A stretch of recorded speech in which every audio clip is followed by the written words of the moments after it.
Yeah, good evening, everybody. So let's start our today's session, and that is about challenges as a woman ophthalmologist. And this is mainly for the young lady ophthalmologist. We have experienced panelists today. And the first one is Dr. Sunaina Malik, madam, who needs no introduction. She is the past president of MOS, and she is my role model, and everyone knows her, a dynamic lady. So over to you, ma'am. Thank you so much, Gitanjali. Thank you so much for those kind words. I'm really grateful to you.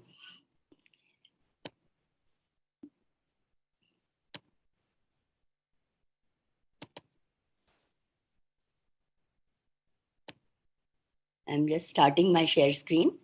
I don't know why it is not working. Yeah.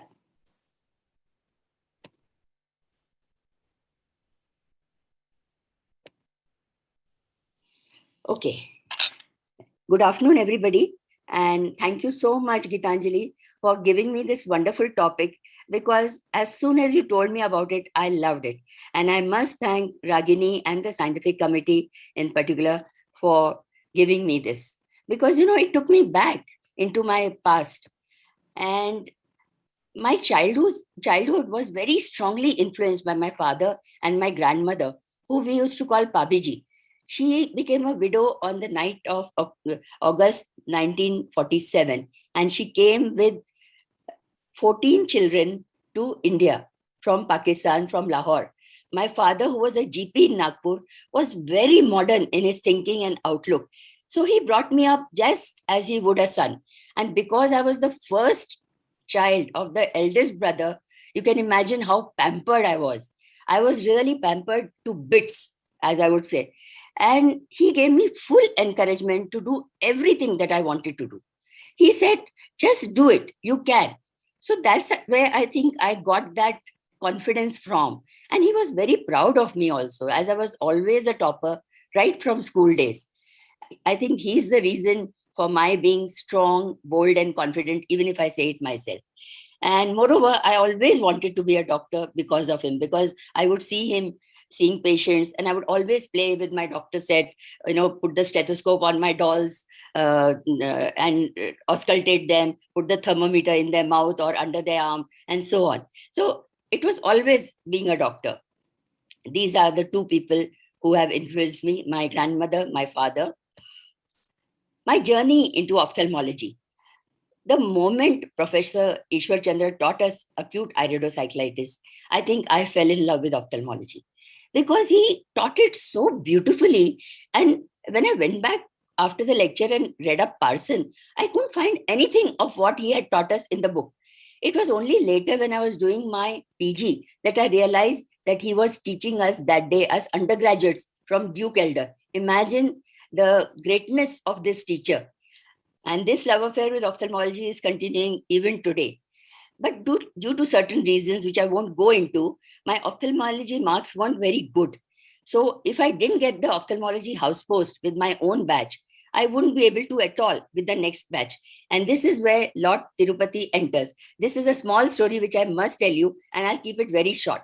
So I was very keen on ophthalmology. So my best friend, she asked me, do you really want to do ophthalmology? I said, yes, I do. She said, then let's pray to Lord Tirupati. I said, how will that help? She said, no, he grants wishes. You have to really want it sincerely and badly enough. And after you get what you desire, you must send him something, by way of donation. I said, that I don't mind doing. So we both sat and prayed.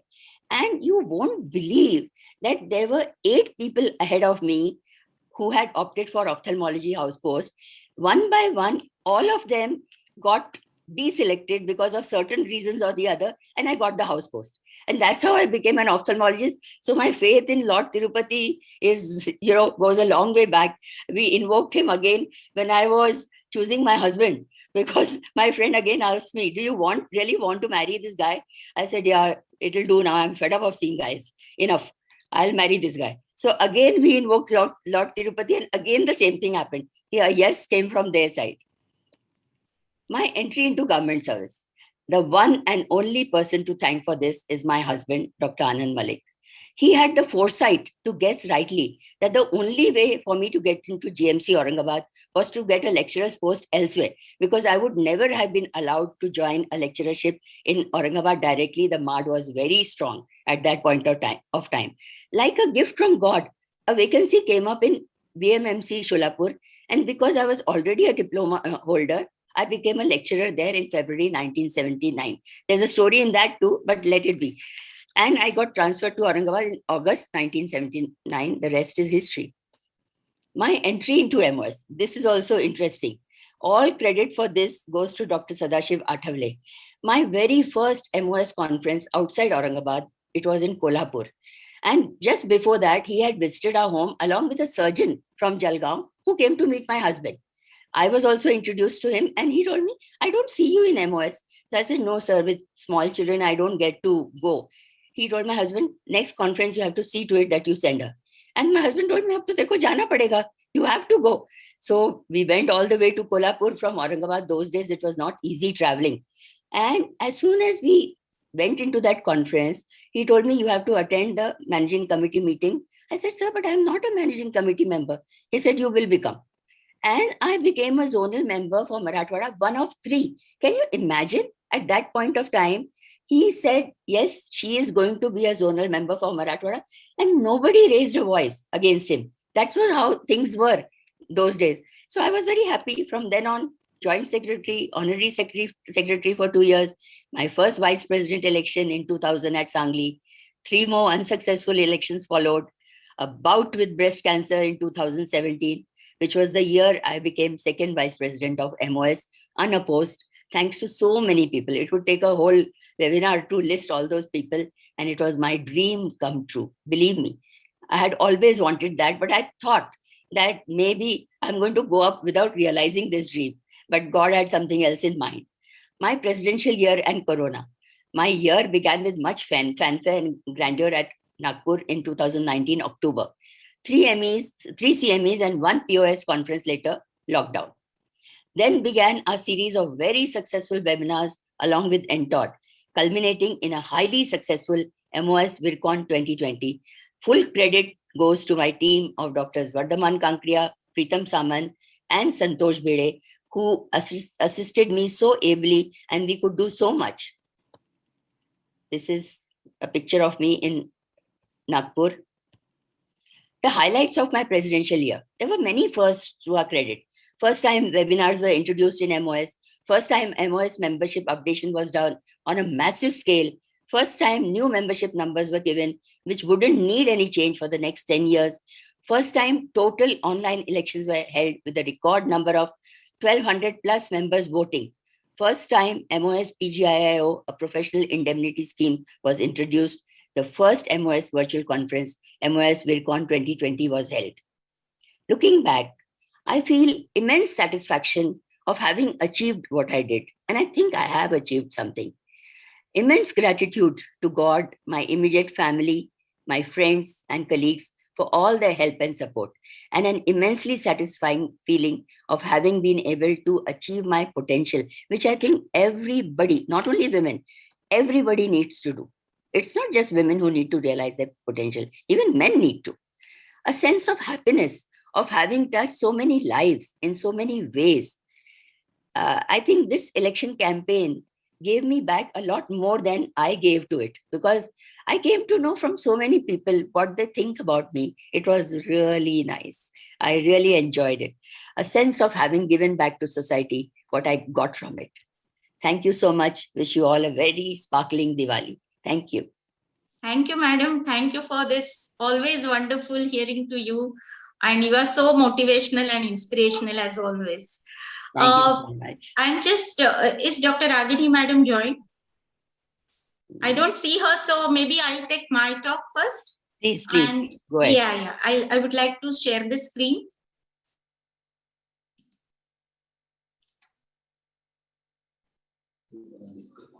Yes. A very good evening to all of you. This is Dr. Gitanjali Sharma.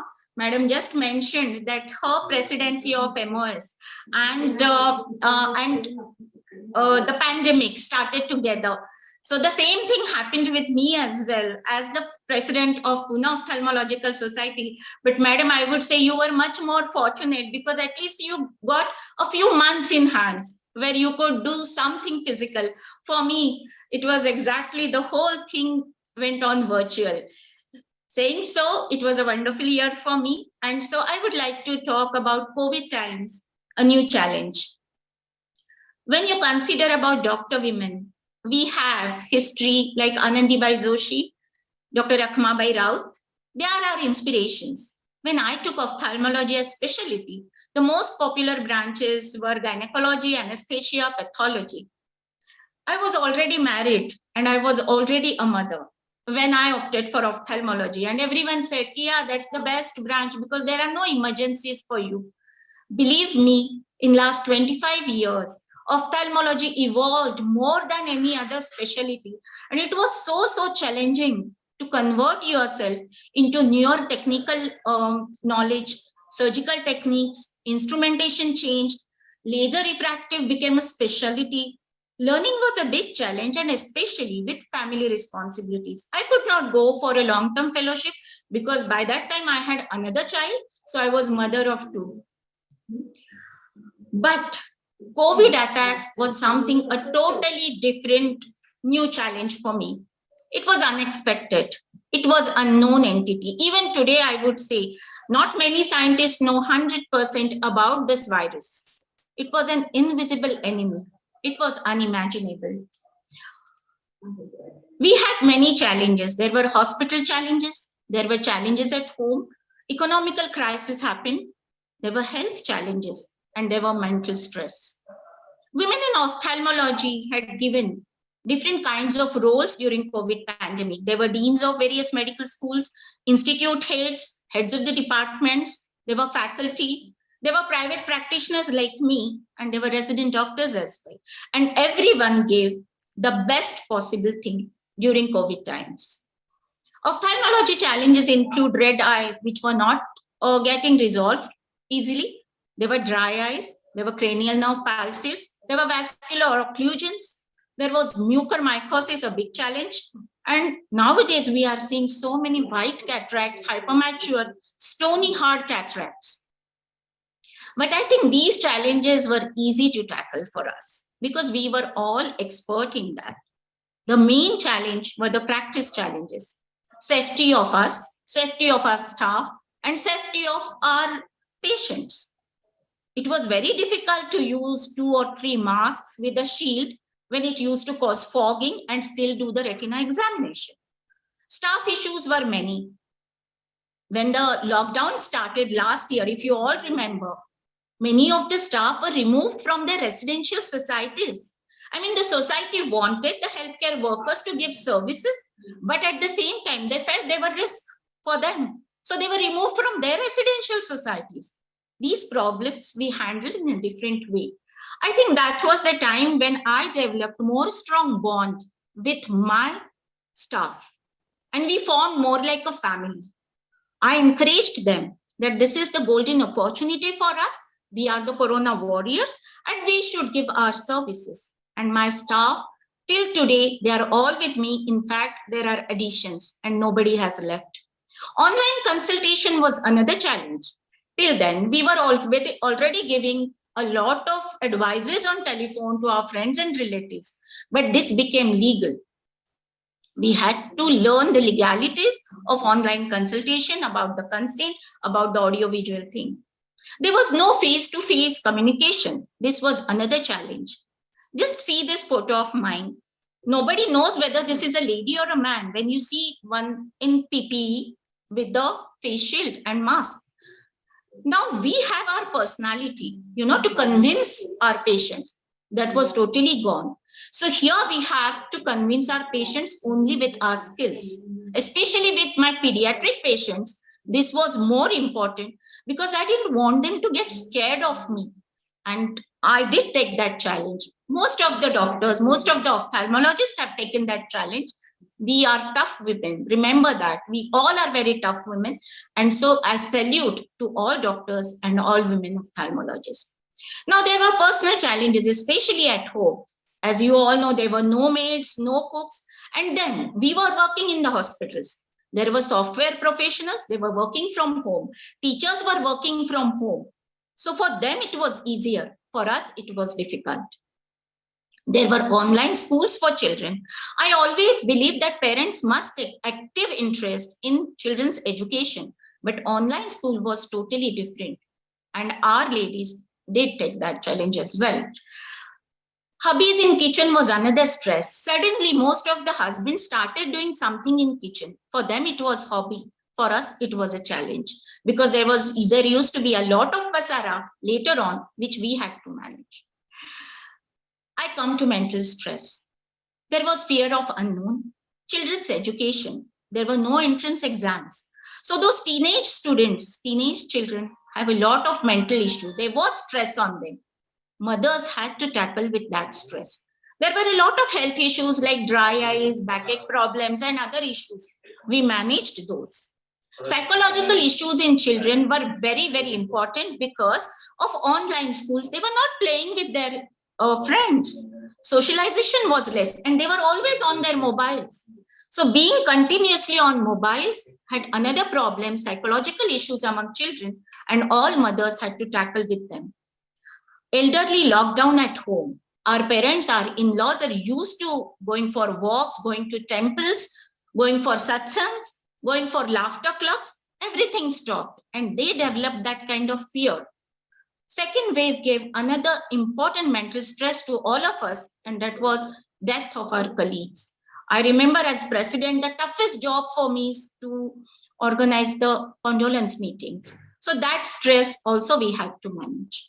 About financial crisis, I may not go much into details about this because Dr. Bagli madam is going to speak about that. But I always told myself, financial crisis, we were not the only one. The whole world was facing financial crisis due to COVID. And now I come to the main thing, leadership challenges taken by women. Here are all those women today in this webinar. Dr. Namrata Sharma gave us the direction, like you should not say no to anything. Everything is possible. And these leadership challenges were taken by all of us. There are special qualities in women leaders. We have very strong mind. We are ready to do hard work. When I became the president of Pune Ophthalmological Society, and when there was lockdown and 144, many men, they said, what are you going to do, Gitanjali? सगळ्यांनी घरातच बसायचंय, काही नाही तू करणार, 0 year होईल. I said, no. I fought, I bounced back. So I put a lot of hard work. We have resilience. We are non-fragile women. And then we do everything from heart. There is caring and sharing. We consider our association, our society as a family. We women are always fighters since birth, but during leadership, we have to consider, we have to think beyond our womanhood. My presidency and pandemic, as I mentioned, started together. But लहरों से डरकर नौका पार नहीं होती, कोशिश करने वालों की हार नहीं होती. I proved that. I was an elected president. Remember that. When you are elected, you have more responsibility because people have voted. They have shown trust in you. So you have to prove yourself. There was vision, there were ideas, there was planning. I formed my team. Team building was there because I wanted implementation and execution in a better way. The ultimate measure of a man is not where he stands in moments of comfort and convenience, but where he stands at times of challenge. Martin Luther King said that, and that's my favorite saying. My theme line was vision beyond sight. We did vision beyond sight. It was a most memorable year in the history of POS because everything happened for the first time. Mine was the first virtual installation as president. Any competition we declared, it became global. Our conference became global. Even we did the skill transfer course virtually. Surginar was virtual. Rural ophthalmology webinar was a success. So everything was unique and nice. What I did was I just had goal of keeping my managing committee together and keeping the whole Pune Ophthalmological Society together. So I had bonding with almost every member. Every day I used to write a blog for Pune Ophthalmological Society, giving a chance to one member to show his art or his achievement. I think that brought a change. Whenever you have to take challenge, you have to first recognize the problem and find solution. There are people who just create problems. You have to find solutions. Then only the challenge is well taken. Now I feel that we have to think as doctor beyond ophthalmology. I'm into IMA as well. So we are doing a lot of vaccination drive, awareness programs in other issues as well. And that's what COVID has taught me. So this is another challenge. Saying so, I would tell all my women friends and girls that you should take care of your own health. Take care of your diet, fitness, mental issues, discuss with others. You should have health insurance and always follow your hobbies and passion. So fitness is most important, but I never left my Kathak, which is a meditation for me.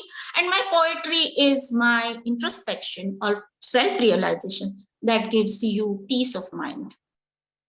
COVID pandemic has given us a pause. Let's think about introspection, self-exploration, self-analysis, family values, relationships, being a good human being. And most important, take care of nature and environment. And also preserve our culture. Many people say culture is not just the responsibility of women, पण जिच्या हाती पाळण्याची दोरी ती जगाते उद्धारी.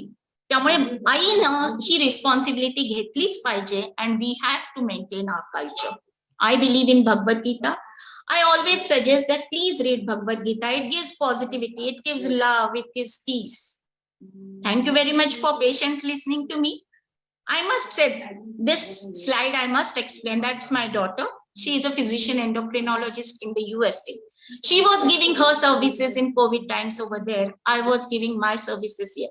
Even my son is pursuing internal medicine in USA. So even he is giving services for COVID patients. As a mother, it is very, very tough when your children are also serving COVID. In COVID, they are also facing the risk. Here you are facing the risk, and most important, you cannot meet each other for last 2 years because of travel ban. But I always believe and I always tell my children that God has given us this opportunity. This is the lifetime opportunity in a century.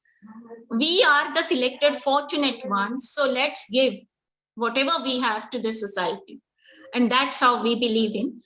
This is the photo when we reached at the summit of Mount Evans. But I tell my daughter, it is the journey which is more important, not reaching the summit. Because after one summit, there is another. So let's walk this journey. COVID times will go, some new challenges will come. But let's continue walking the journey of challenges. Thank you very much for patiently listening to me. That was excellent, Gitanjali. Beautiful. Amazing talk, ma'am. Very nice. I would now just stop sharing my screen. And Dr. Anagha. Dr. Yes, ma'am. Ragini has joined. Gitanjali, Dr. Ragini has joined. Dr. Ragini has joined? Yes, Okay. I saw her just now. Yeah, hi, ma'am. Sorry, evening, Dr. Dr. Ragini, Ragini, ma'am. because I Hi, did not Ragini. see you. I completed my talk. So Dr. Ragini madam needs no introduction again. She's the dean of JJ, a very dynamic Professor and lady, head, actually. and of course now as scientific committee chairman, we all have witnessed what a wonderful conference she has organized. Every aspect, every minute thing. She is a true leader. So let's listen to her now. Over to you, Dr. Ragini. Thank you, ma'am. Thank you. I think ma'am was responsible in getting me nominated at the scientific chairman with all my gurus over here. I can see Deshpande sir, Dr. Lane sir. Thank you, the wonderful, the glowing, the shining Gitanjali. I think it's your spirit which makes you so beautiful with your physical beauty. Anagha, Dr. Meenakshi Bagli ma'am, and everybody present here today. Thank you for giving me an opportunity to be a part of this session. Sai Dada, would you please share my presentation? So I must thank Sumit for this lovely presentation. He's been working hard for the conference and also helping with our presentations. Thank you so much. So large volume surgery challenges, I would not call it a camp because they are no longer camps. They're large volume institutional surgeries. Next slide, please. So, we started with very little. When Lohane sir joined the department, it was doing around 600 surgeries per year. And now, not only in 2016, 17, 18, now the work is little low, but up to 17 to 18,000 surgeries a year now. So the volume has really increased. Next slide, please. So you see, this is the kind of patients that we are faced with. This is a picture of Baba Amte's ashram. We started with 170 surgeries and we did around 2,000 plus surgeries the last 3 years. And I think the work is going to start again.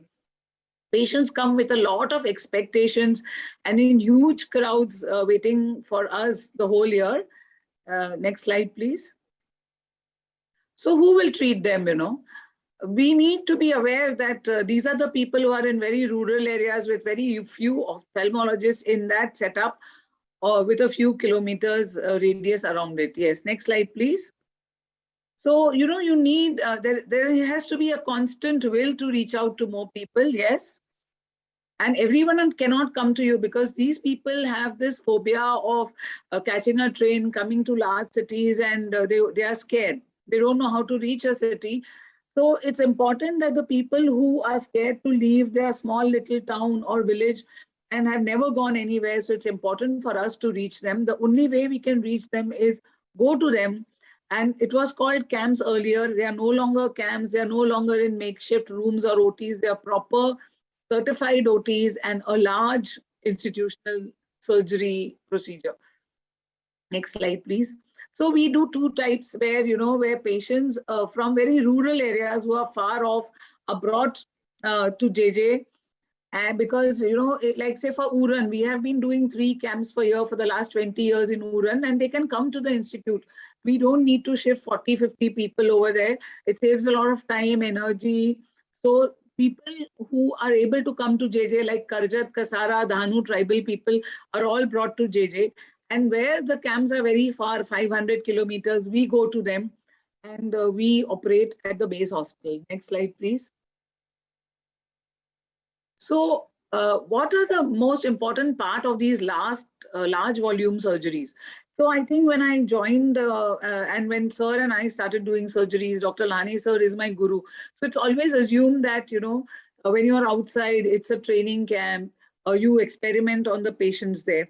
Now, if there is a complication at JJ, you can keep the patient for 1 more day. You count the patient for follow-up. For the outreach camps, you are not sure whether the patient will come back to you. It's so far that some people say that it's too costly for us to come back for follow-up visits. So the quality should not be compromised. That's the most important thing.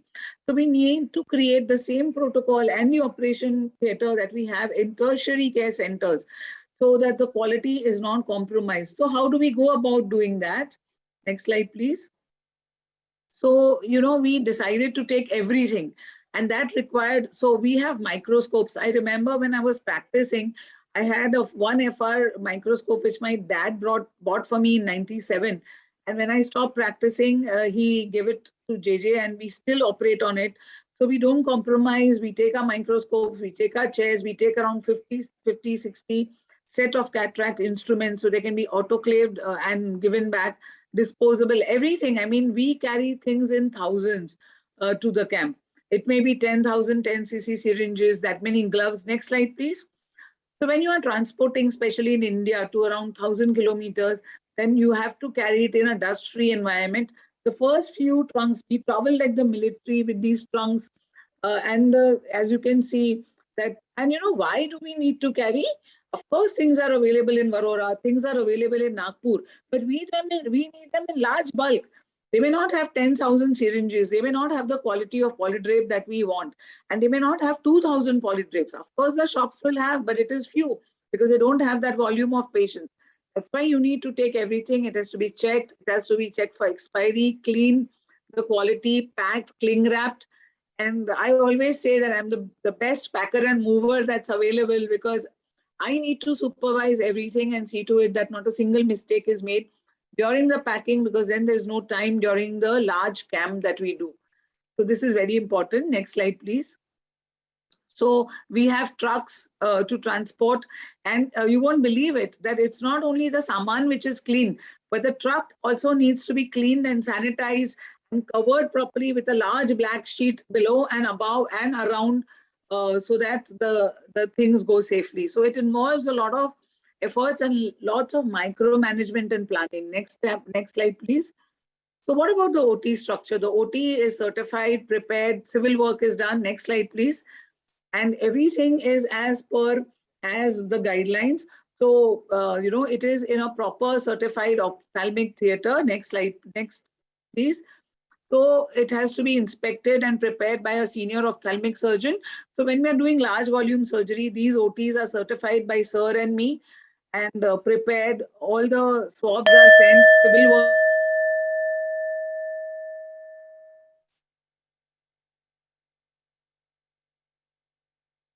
They are clean, they are, everything, they are serviced or they are changed. The water tanks are clean, the water is tested, everything is done, everything is done. So fumigation and everything is done. Yes, next slide, please. So these are the type of patients, as you can see, children, mature cataracts, the leprosy patients. So this is very, very important that they get treatment. Next slide, please. So these are the large, lines which await us when we go. So once when you do quality and the patient gets result, they get food, they get quality results, they come back because of the love. We don't make them feel unwanted. We don't make them feel that we are doing a favor. Next slide, please. So it's very important that they are screened for diseases. What you can operate, you operate. What you can treat, like glaucoma, you give them drops. And what you cannot treat, the squints or people who require specialized treatment like diabetic retinopathy, are called to JJ Hospital. So this is how the screening takes place. Next slide, please. So it's very important to do a complete examination. So you don't compromise on any step. You do the fundus, you examine the patient's eye. Next slide, please. So this is me, this is the leprosy ward where they are kept and then examining the patients again and again, because you might miss out some congestion, discharge, some people who hide dacryocystitis. Next slide, please. So this is me in 2005 examining and cleaning a patient's eye. Next slide, please. So this is a unique system of identification where numbers, because in India, you will have lots of Saraswatis and lots of Mustafas, and everything is written here, the A scan, whether the HIV is negative, what type of cataract, hypertension, and then the next day, the BP, the sugar reports, and everything is entered. Next slide, please. Yeah, I'll finish quickly. So this is the worksheet, and you need to data entry. The lens sticker, as you can see, is very, very important. Next slide, please. So this you reject. So they are not taken into consideration, and these are the patients who are treated later. Next slide, please. So next slide, please. Next slide, please. Yeah, so it's important to give pre-operative instructions. Next slide, please. Preparing the patient, washing the legs, because we are in a rural area. This is again a leprosy patient. There's a huge team, the name, people know us as, Dr. Lahane sir and me, but the doctors, the staff nurses, the ward boys, the sweepers, the NGOs who work with us are very, very important. Next slide, please. So this is the OT. As you can notice, it is a very beautiful OT with all microscopes, as you can see, assistants, and a perfect OT setting, not compromising on the quality care. Next slide, please. The leggings. So here it was the legging of the patient so that the OT is not soiled because you do large volume. Next slide, please. Autoclaving, you can see the large, huge autoclaves. Next slide, please. Proper sets. Next slide, please. Disposables are discarded. Next slide, please. So post-operative instruction and examination, as you can see, 7 days and 1 month. So refraction and complete treatment is given. Whatever you do, you have to evaluate yourself. Next slide, please. So follow-up till refraction. Next slide, please. So we have done a huge number of CAMs and the large number of surgery only at CAMs. Next slide. Conclusion. So you have to treat these large volume surgeries like your own theater. You need to build up a team, make a checklist for everything, and keep a very good follow-up and a small margin of error. Next slide, please. So I would like to say a big thank you for giving me this opportunity. I'm sorry I overran my time because this is one presentation which is very close to my heart. And it is dedicated to all the patients, my teacher, Dr. Lahane sir, and the whole team who worked, who made me what I am today. Thank you so much. I'm really sorry, Gitanjali. Great, Dr. Ragini. Fantastic it was. Thank you, Sai Dada, for doing this for me. And thank you, Sumit, for making this lovely presentation. Yeah, you have always been a role model. Those who wish to do such high volume surgeries, for them, this was a, perfect talk, I would say. Yeah, great. And Thank you, great for the Gitanjali. whole team as well. As you mentioned, it's a teamwork. Thank you so much. Thank you so much. Let's now go to our next talk. That is by Dr. Anagha Herur. Again, Anagha needs no introduction. She is representing ARC in IROS as well. Anagha, over to you, please. Yes, ma'am. A very good evening to all of you. And at the outset, I would like to pay my respects to all my respected seniors here, all the inspiring ladies and my role models, Runana Malik ma'am, Ragini ma'am, and Dr. Gitanjali, Dr. Meenakshi, Deshpande sir, and everyone, Lane sir. You have all been a source of inspiration to me. And thank you, Dr. Gitanjali, for giving me an opportunity to speak in your IC. Is my slide visible, ma'am? Yes, yes. Yeah. This is a very interesting topic that Dr. Gitanjali gave me. It's about a woman entrepreneur. What are the triumphs and tribulations? This was one line that I really liked by Dr. Mrs. Kiran Mazumdar Shaw, that I really believe that entrepreneurship is about being able to face failure, manage failure, and succeed after failing. If you look at a lot of literature, there are a lot of problems and prospects of women entrepreneurship. But latest data shows that women are actually more successful than men. Yes, today we would think that we live in a patriarchal society where it's said it's a man's world, and the Indian woman is considered as the Abla Nari. And there is a lot of disparity yet between men and women. Even though we think that we are inching towards a gender neutral environment, I think we have a very long way to go. Now, this was a report by the World Economic Forum, and this says that there is at least 100 years before we can actually achieve gender parity, which is a huge time. And this report says that the gender gap is only getting more compounded in the coronavirus pandemic. So now, if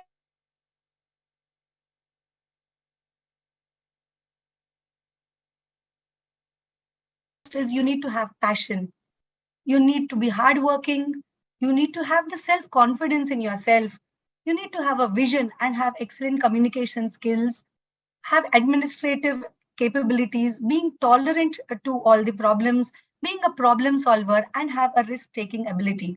And yes, there are huge challenges faced by women in business.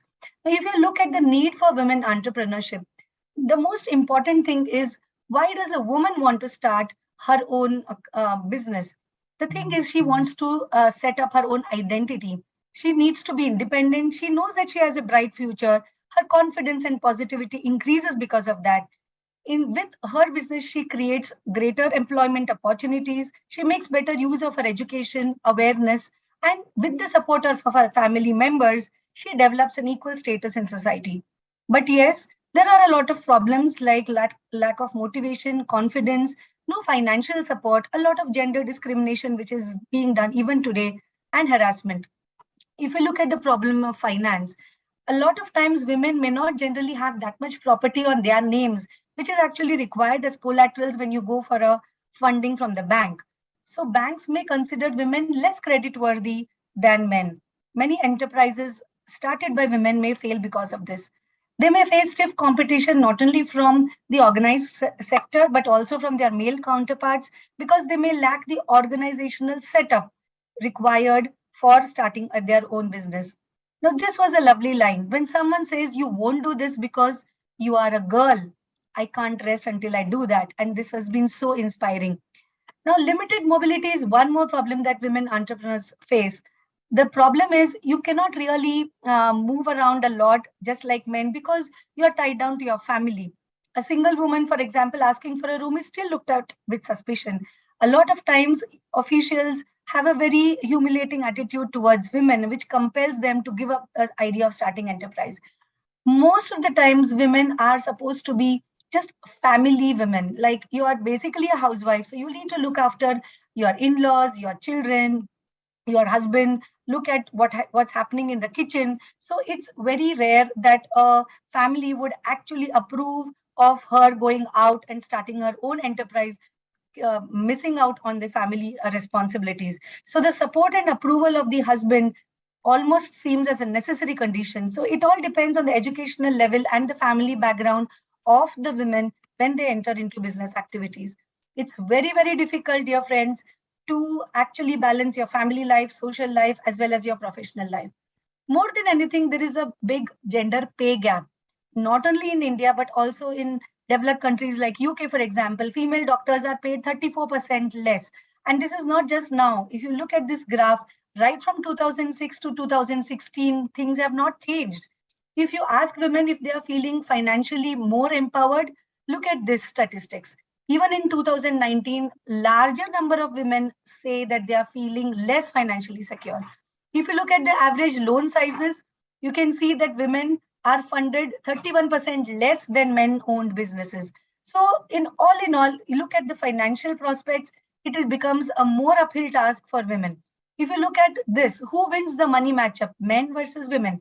If you look at this, 53% men feel confident of making investment decisions alone, whereas it's just 38% in women. Now, this was a line by Carolyn Fernandez. To me, a woman who is financially independent is very powerful. She has the ability to say yes, but more importantly, she has the ability and the strength to say no. That is what is more important.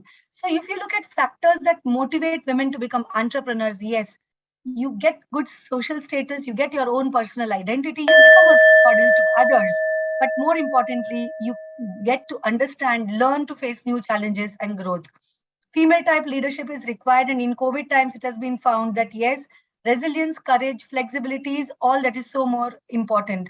There are a lot of factors that enable or constrain women's economic empowerment: education, skill development, access to good quality jobs, access to financial services, and social protection.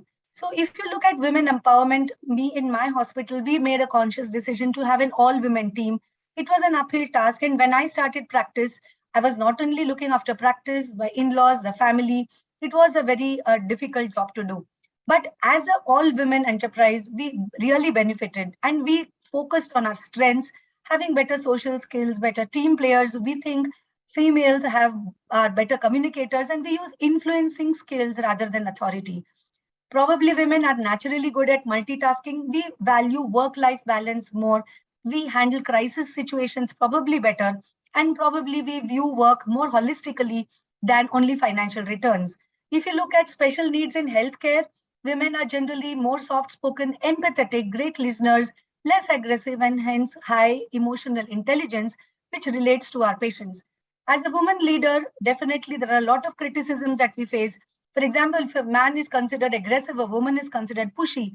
If a man is considered exercising authority diligently, a woman is considered to be power mad. Many times people don't listen to or take directions as comfortably from women as from men. Women are who promote themselves are probably looked at disapprovingly. So basically, you need to break the glass ceiling. As it is said, it's very hard to be a woman. I was very fortunate to have good family support from my parents, my husband, and with a strong woman team, we were able to stand up for everybody else, and collectively we were able to turn our pain into power. I'm just finishing in half a minute. Many times on Women's Day and on Navratri, we get a lot of messages. But friends, who says it's just a man's world? Let the men speak for themselves. Even in COVID countries with women leaders, was probably they were able to handle COVID crisis better. So to conclude, young women entrepreneurs out there, blaze new paths and don't allow yourself to be restricted by outdated traditions. Don't be a woman that needs a man. Be a woman that a man needs. We have the power to change someone's life. All we ask is a level playing field. It's not that any one gender is superior to the other. Let's live harmoniously so that the society becomes a better place to live in. Never ever give up your dreams just because you're a girl and you don't have support from anyone. In fact, if people are doubting how far you can go so far that you can't hear them anymore. Thank you so much for your kind attention. Thank you, ma'am. Thank you, Dr. Anaga. It was an excellent talk. very, motivational for many young women over there who want to start their own hospital and own setup. Let's now go to Dr. Meenakshi Bhagli ma'am. She has been the past president of Pune Ophthalmological Society. Presently, she is the zonal member of MOS. She has also been the sub-broker for the stock exchange. So she is going to speak about financial literacy, how women should get literate about their financial management. Over to you, ma'am.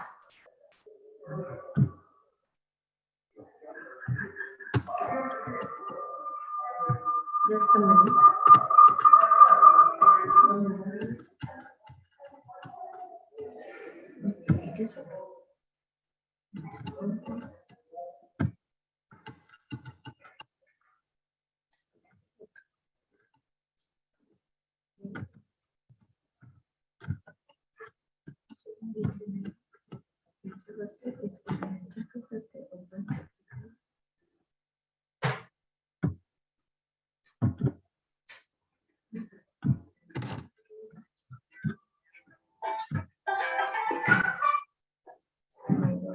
I'm so sorry. Just a minute. I'm just trying to figure out where my presentation is.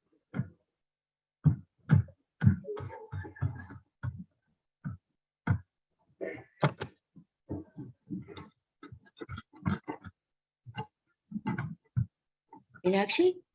Just a minute. Yeah, I'm trying to. No, it's okay. Don't get hassled. It's okay. Share your screen, then go on your wherever you put your presentation and double tap on it. It will start. Just a minute. I think I will go to.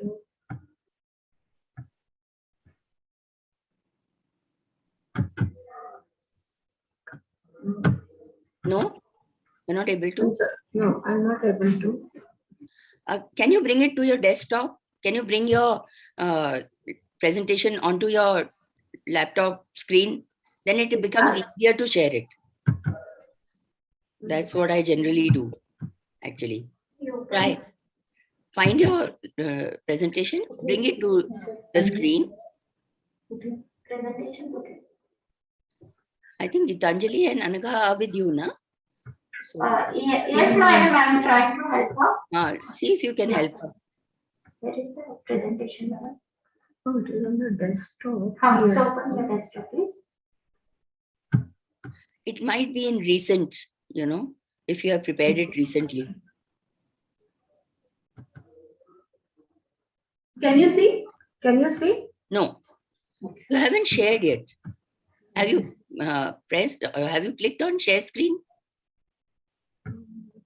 First, the green button at the bottom. Oh, sorry. Other version. Minimize. Minimize. Yeah. Let's go. Minimize. I want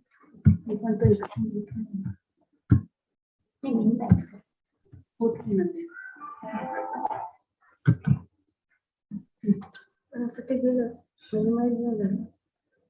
Don't worry. We are only missing part of the inauguration. Not a big deal. No. It's okay. Just a It's minute. okay. It's okay. No issue. Take it coolly. Madam, I'm Sai from Numerotech. Can I assist you? Yes, Sai, please try to help her. What is that you see when you click on the share screen? No, we can't actually. Click on the share screen. No, it is there. Share. Can you see now? Yes. Yes, now we can see. Now you go to slideshow. Go to slideshow. Yeah, I will do that. Yes. And start from beginning. From beginning. Yes, right. Yes. Right. I'm so sorry for this inconvenience. Not at I all. thank MOS, Gitanjali, and everybody for giving me this opportunity. Like Dr. Anaga was saying, that ladies need to be financially literate. So I will give you a small talk on how ladies can become financially literate. We doctors are really good at wealth creation, but not very good at multiplication. Since we have limited knowledge of finance and investment, and most of us are self-employed and need to provide for building a clinic, repayment of its loan, taxation, hospital and family running expenses, etc. So it is very important that we have good investment ideas so that we can fulfill all our dreams. There are three aspects of wealth creation: earning, which we are good at, saving or preserving, and multiplication. There is a great power of compounding. Like if you invest 1,000 rupees at 12% return, then in 10 years it will become 3,262 instead of 2,200. And over 30 years, it will become 34,711. So you have to invest and stay invested. So bigger the amount, say if you start at the age of 25 by putting aside 1,000 rupees a month, say about 15% returns in equity, then your corpus at the age of 60 years will be 1.23 crores. If you start 5 years later, it will be half, almost like 60 lakhs. And if you start little later, from 35 age to 60, then it will be only 29 lakhs. So it is important to start early and stay invested. So let's see, if you do monthly saving or you do lump sum just once a year, what is the difference? If you invest 5,000 rupees a month in a mutual fund or something for 30 years and get 12% return, then by your 360 contributions, your corpus will be 1.74 crores. But if you just do over 30 years, 30 contributions of 60,000 lump sum every year, then your corpus will be 1.44 crores. So you are 30 lakhs less by just doing yearly contribution of the same amount. So it is very important to invest regularly and do a SIP or systematic investment plan in a mutual fund. Each one has different aims depending on our age and state of life. Like some want to spend money for building a house or hospital, some want to spend money on education or marriage. But the goals of investment remain the same. That is, your investment has to beat the inflation.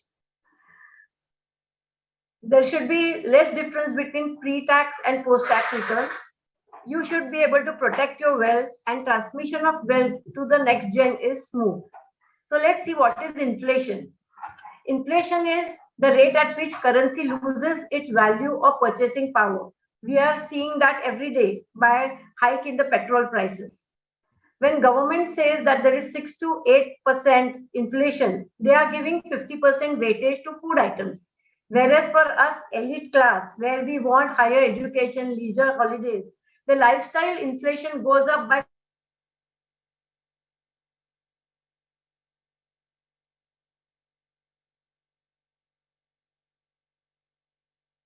us, and your investment should get more than 12% returns. What is post-tax, post-inflation return? If you put rupees 100 in a FD at 7% annual return, you are earning 7 rupees, which will take away taxation. Usually we are at 30% tax slab. So you will get just 4.9 rupees. And if you consider inflation of even 5.9%, your post-tax, post-inflation return in a FD will be negative. So you have to choose your investments. There is nothing which is risk-free with high return. So we have to balance our risk.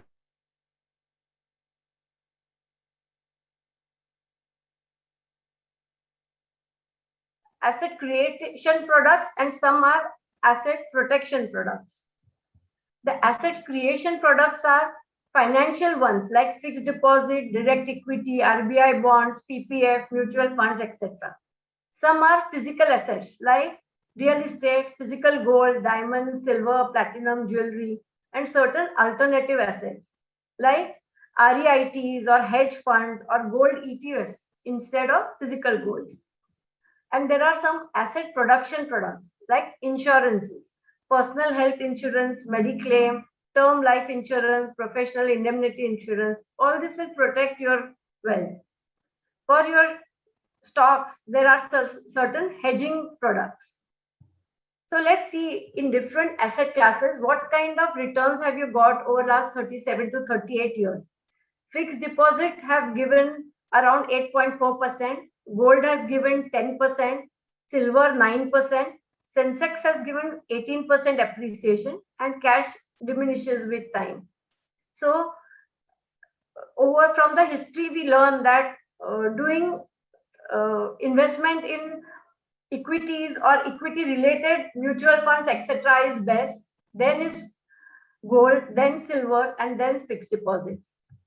So when you get the returns from investment, you can opt for regular returns like interest from bonds, bank deposits, or rent from properties or dividends. Or you can sell an asset and get capital appreciation. And depending on the time you hold it, you have to have long term or short term gains, which will have different taxation. So tax consideration will be the interest income from bonds and deposits will be taxed at usual slab rates, except 50,000 for senior citizen savings schemes. Dividend income is now fully taxable. Rental income has 30% set off as standard deduction apart from the allowable expenses like property taxes and maintenance fees. Long-term capital gains on listed shares and mutual fund is 10%, while short-term is 15%. But both are taxed at half the usual slab rates for most of us. And for different asset classes, short-term capital gains are different and long-term capital gains are 20% after indexation. So when you do asset allocation, according to the age, you should choose. Like if you are young, you can have more equity exposure, like 40 to 80% also, which will grow faster and it will be more risky. But as you grow older, then you should have more of debt investment, which is safer, and you should reduce your exposure to equity. At all given time, your exposure to gold should be just 10%. Common mistakes which doctors do, that they see insurance as an investment, they buy insurance of non-earning members, or due to obligation for friends, etc. They don't define what is the age for retirement and they don't diversify. Instead, pump a lot of money into real estate of clinics, or they go on borrowing money for equipment or cars to save taxes. But if there is a calamity and there is incapacitation and you cannot perform your profession, then there is nothing to fall back upon. So you should have your investments which will earn for yourself, and you should have a second income as you grow old. So all of us should create that. So the tips are: total loan amount you take should not exceed 10 times your annual income. EMI should be not more than 30 to 40% of your carry home monthly income. Investing in oneself is essential, but reskilling and upskilling in profession as well as in the investment is very mandatory. Thank you. Thank you, ma'am. Thank you, ma'am. Bagli madam, that was an excellent talk and very good tips for all of us. We all women should learn to invest, and COVID times also gave me the chance because I learned a lot about this financial management as well.